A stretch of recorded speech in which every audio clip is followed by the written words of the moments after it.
Hey everybody, Josh and Dan here for another Whiskey Wednesday for Argonaut Wine and Liquor. We are joined by our special guest host this evening, Mr. Adam Avery from Avery Brewing, and we could not be more excited to be here with us. We've got a lineup of 4 great beers, and why don't you tell us what we got in the first glass? Well, I think you're excited to see me now, though, Josh, but let's just talk about tomorrow. Yeah. Maybe tomorrow it might be a different story. We got 4 beers here. You want to start from lightest to darkest? Yeah, I think we got them in that order in the glass. So we got Patrol Dog Pale Ale here, brand new beer from us. It's been out for a couple of months. Full disclosure, huge. There's one beer that I'm never out of in my refrigerator, 2 actually. Avery IPA and Sierra Nevada Pale Ale. And so I've always wanted to make a pale ale. The team has always wanted to make a pale ale as well. So at the time came and we're like, let's do it. And so we did. And what I wanted to do is like create, quote, like a classic style, but like amp it up just a little bit. And so we are using a lot of Comet hops, a lot of Amarillos, and a lot of Chinook. So definitely amplified in the aroma. 40 IBUs, so it keeps it really, really drinkable. But yeah, I mean, this is my new quote favorite beer. Oh, that's all. It's like 5.6% ABV, so it makes it a super session beer. So. And where'd the name come from? Well, we're in collaboration with the Ski Patrol. So we have a partnership with them. We're donating a certain amount of proceeds to the Ski Patrol in the hopes of using it for like rescue dogs. Oh, that's great. You mentioned the aroma. Off the nose, it really pops. It's got a lot of kind of citrus. Yeah. Good. That's what it's supposed to be. And the cool thing about it is it's American Pale Ale is old school kind of. It's been around forever. It's been around a lot of people make this style. And Comet is a hop that's been around since 1972. And a lot of people don't use it, but I really do like it. I think it's kind of like I like to call it supercharged. It was developed as a bittering hop for big breweries back in the day. But some of my friends have found that it's a really, really good in dry hopping. So this is dry hopping, like 50% Comet. You've got equal parts in Chinook. Yeah, definitely. So you get a little pininess, but like getting all that fruitiness and citrus and stuff is what I'm looking for. Definitely, and it's kind of funny. Right here on the box, the first descriptor is crisp, and it really, I mean, that seems dead on to me. I think that term could be overused in a lot of ways, but like for sure, this beer to me is it invites to drink a 6-pack. Yeah, absolutely. It has that clean finish to it, like it's like word crisp. Yeah. Now getting a little bigger in style. I think next we have One Ping Only, which is your guys' newest Russian Imperial Stout, correct? We just received this at the store too. Yeah, we just got this in, so we've got it on the shelves now. Both the Patrol Dog and One Ping Only are on the shelves right now. The next beer we're going to try we'll be receiving probably early next week. So I'm really looking forward to that. We'll tell you a little bit more about it in a second. But we had this beer off camera just a couple minutes ago. This was fantastic. Yeah, the cherry really pops in this beer. Some beers you taste, it either tastes a little too cough syrupy or you don't get enough cherry. This one I think just kind of really brings out. It's nice, but it's not overbearing at the same time. It still tastes really good base beer. It's still good. A lot of notes from the base beer involves. Definitely. Ship a little bit. And actually, 2 of my favorite of your guys' barrel aged beers I've ever had, Bonbon Cerise and this one, have both been with cherry. It's kind of interesting. So I don't know if that's a me thing or you guys just do that really well. I think cherry finish. Maybe. Yeah. But again, this one's fantastic. I think everything you said is I love it. You love it.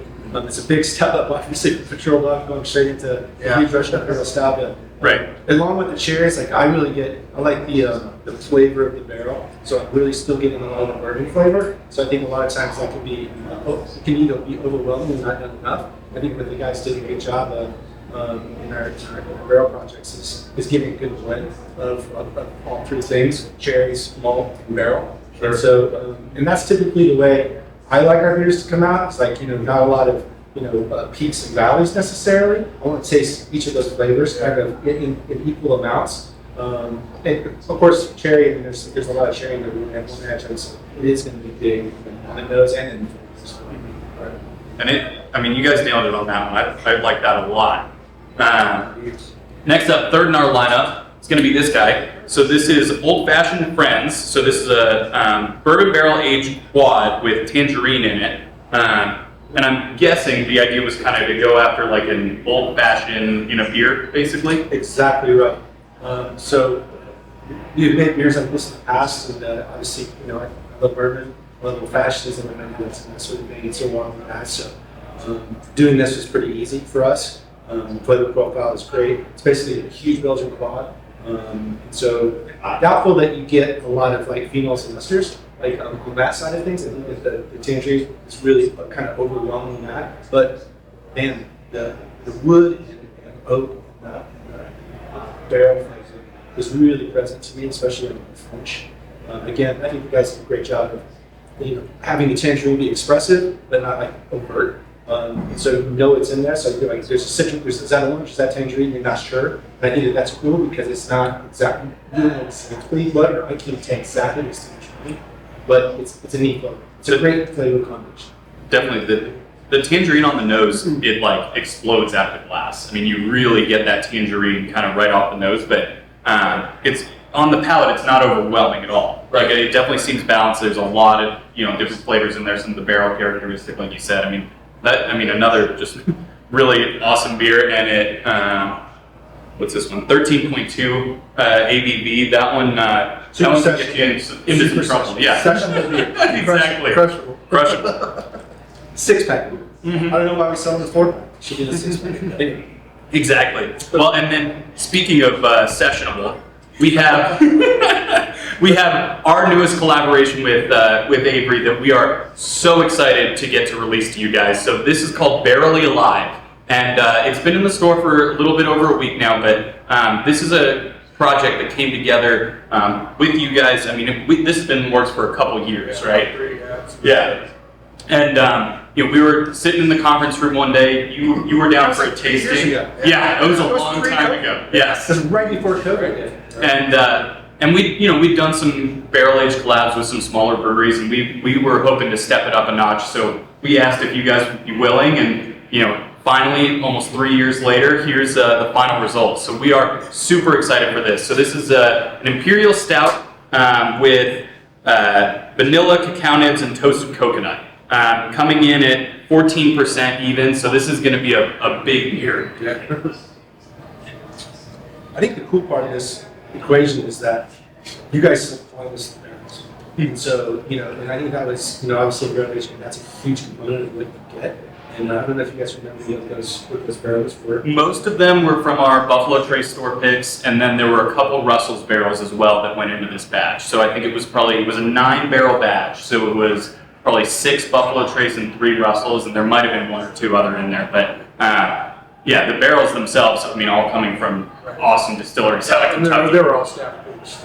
Right. Barrels to us, so. Yeah, so how this kind of works is when we do our store picks that you guys all love, generally they'll send us the empty barrel with it. And what we've been trying to do is turn those around, send them to local breweries, and just create some awesome beers with them. So this is definitely our biggest collaboration so far, our most exciting so far, and the beer itself is fantastic. It's great. Are you just saying that because you're here?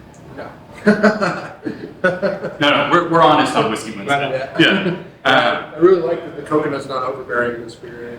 You get a little bit more on the finish and the XL. Definitely. It makes it more palatable and not too overbearing or anything, so it's really nice. It kind of, for me, rounds out the finish as opposed to being like a main flavor in it, which is great for me because I'm not a huge coconut guy personally. So when you said you wanted to do coconut, I was a little nervous about it, but it makes it really, a nice accent. Oh, it rounds it out great. The chocolatiness from the cacao is really, really nice, and you still get a bunch of the barrel characteristic, but it's not overly boozy or overly hot or anything like that. Again, just another fantastic, well-balanced barrel-aged beer. We all like very well balanced beers. That's what we like to do. And I'm completely the opposite to you, is that I love coconut beers. Like, I love anything coconut. This is great, and I think it does have enough coconut. I wonder, because of the quality of the barrels, a lot of times you can pick up a ton of coconut flavor from the barrels. And so I don't know if I can distinguish between coconut barrel characteristics and coconut toasted vanilla.